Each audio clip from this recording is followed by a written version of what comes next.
Bonjour, bienvenue à votre cours sur les réactions que les alcynes peuvent faire. Nous avons travaillé au cours des derniers cours à apprendre les réactions des alcènes, à tout le moins une certaine proportion des réactions possibles avec les alcènes. Nous allons voir aujourd'hui que les alcynes, les triples liaisons, peuvent réagir pour la plupart du temps de la même façon que les alcènes, et donc les réactions que nous avons vues seront appliquées aux alcynes, c'est-à-dire aux triples liaisons. Étant donné qu'elles ont ces fameuses triples liaisons, un lien pi de plus que les doubles, par exemple pi, pi et sigma, elles seront plus réactives que les doubles liaisons dans la plupart des réactions que nous allons voir aujourd'hui. Commençons par le premier type de réaction, l'hydrogénation. L'hydrogénation des alcynes. Le premier cas que nous allons observer est en fait la deuxième réaction qui est placée ici sur la page, la réaction numéro 2. Cette réaction est la même réaction d'hydrogénation que nous avions vu auparavant lorsqu'on utilise de l'hydrogène sous forme de molécule H2 et un catalyseur de palladium pour hydrogéner la double liaison. Et maintenant, c'est la triple liaison.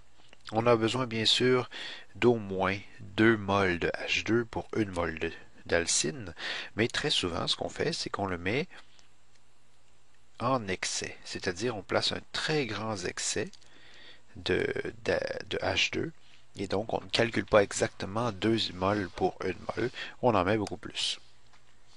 Et donc à ce moment-là, on passe de l'alcyne à l'alcane. Vous comprendrez que j'ai remplacé les CH3 par des R et que j'ai simplement oublié de les enlever. Voilà. Maintenant, il pourrait parfois être utile, si on voulait, laissez-moi grandir un tout petit peu, et ce serait particulièrement utile si on voulait non pas nous rendre de l'alcyne à l'alcane, mais arrêter à l'alcène, c'est-à-dire additionner seulement un équivalent de H2, c'est-à-dire une mol de H2 par mol d'alcyne.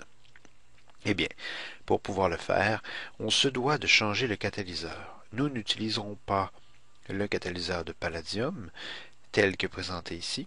Nous allons plutôt utiliser un catalyseur qu'on appelle le catalyseur de Lindlar. Ce catalyseur est légèrement moins puissant, légèrement un petit peu empoisonné, et donc ce que ça fait, c'est que l'addition de H2 ne se fait qu'une seule fois sur une triple liaison, et donc on peut isoler des alcènes. Et ça donne tout le temps, des alcènes qui sont cis, c'est-à-dire que les deux hydrogènes ont été additionnés sur le même côté de l'alcyne. Donc ça nous donne des alcènes cis. Cette réaction-là, c'est parfois la réaction la plus importante de tout le cours, ou presque, à tout le moins jusqu'à maintenant, parce que toute la réactivité des alcynes, suivie de la transformation d'un alcyne en un alcène, eh bien, tout cela nous permet de faire énormément de réactions et de synthèse. Voilà. Donc, première et deuxième réaction, réussie. Maintenant, les réactions subséquentes sont des réactions qui passent sous le mécanisme de l'addition électrophile tel qu'on l'avait vu précédemment. Par exemple, l'addition de X2, c'est-à-dire un dihalogène sur une triple liaison, va se passer de façon à placer un halogène sur chacun des carbones de la triple, et ils seront en plus placés de façon anti, c'est-à-dire à 180 degrés l'un de l'autre, par exemple. Si on additionne un deuxième équivalent, c'est-à-dire on place deux équivalents de X2 en présence d'une triple liaison, les 4 atomes d'halogène se retrouveront sur la molécule placée de cette façon-là. Et donc, la double liaison réagirait une seconde fois pour former un alcane tétrahalogéné. L'addition de HX, c'est-à-dire un acide qui est à la base d'un halogène sur une triple liaison, se passe encore une fois selon le mécanisme d'addition électrophile.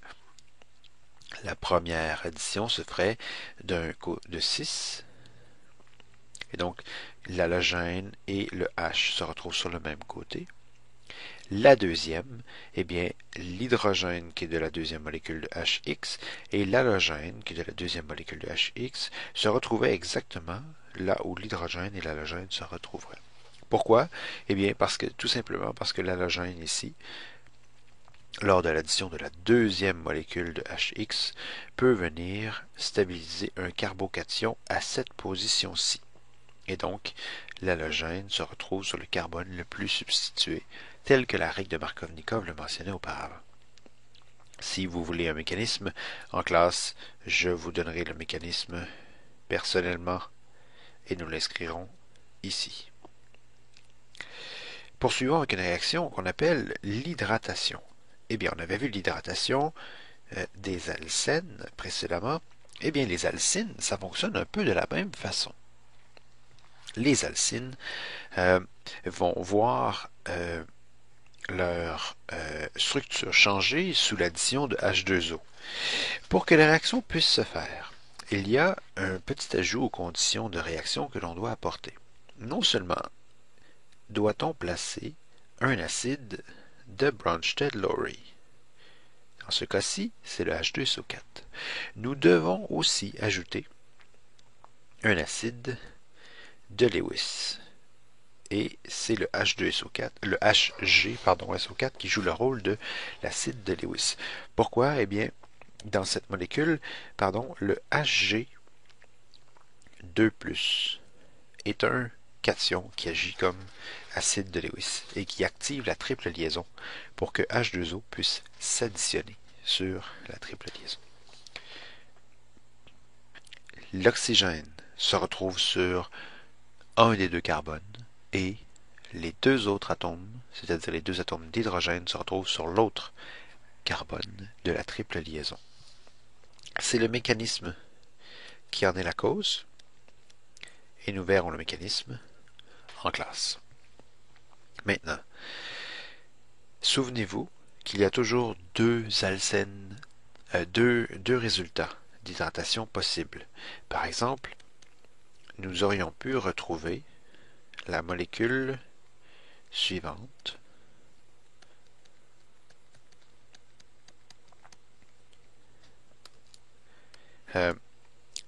Présentement, la première que nous avons vue, c'était le carbone numéro 2 de l'alcyne qui avait reçu l'oxygène. Eh bien, il aurait été possible que ce soit le carbone numéro 1, par exemple ici, qui reçoive l'oxygène. On se rend compte que le résultat de l'addition est une cétone, mais que, ici, les deux cétones sont identiques. En effet, la cétone est sur le deuxième carbone d'une chaîne de 4. Ici, la cétone est sur le deuxième carbone d'une chaîne de 4. Et donc, ce sont en fait deux molécules identiques. Mais il y a toujours deux produits possibles lors de ce type de réaction-là. Donc, deux produits,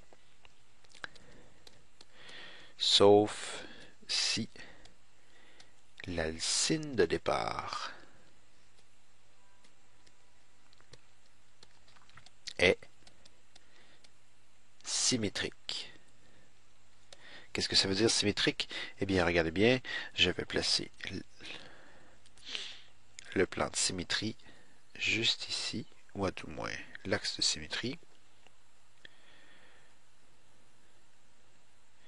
Il passe au centre de la triple liaison, ce qui est à gauche et à droite sont identiques. Et donc, C, CH3, C, CH3, ce qui veut dire que nous aurons un seul produit d'hydratation, parce que l'alcyne est symétrique.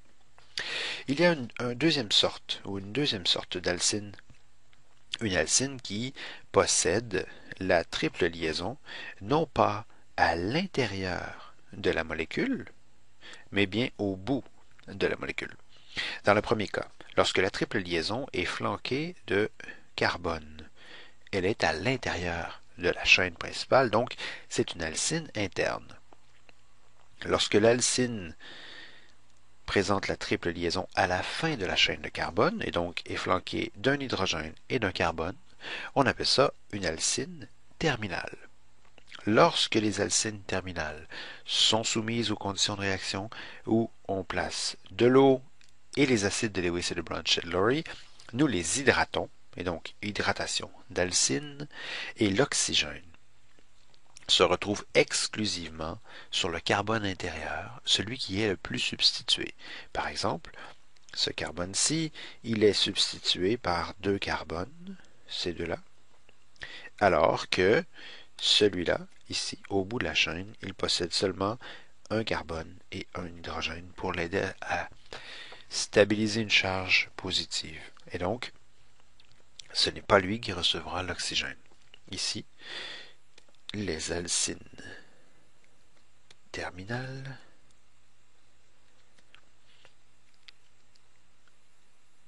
donnent toujours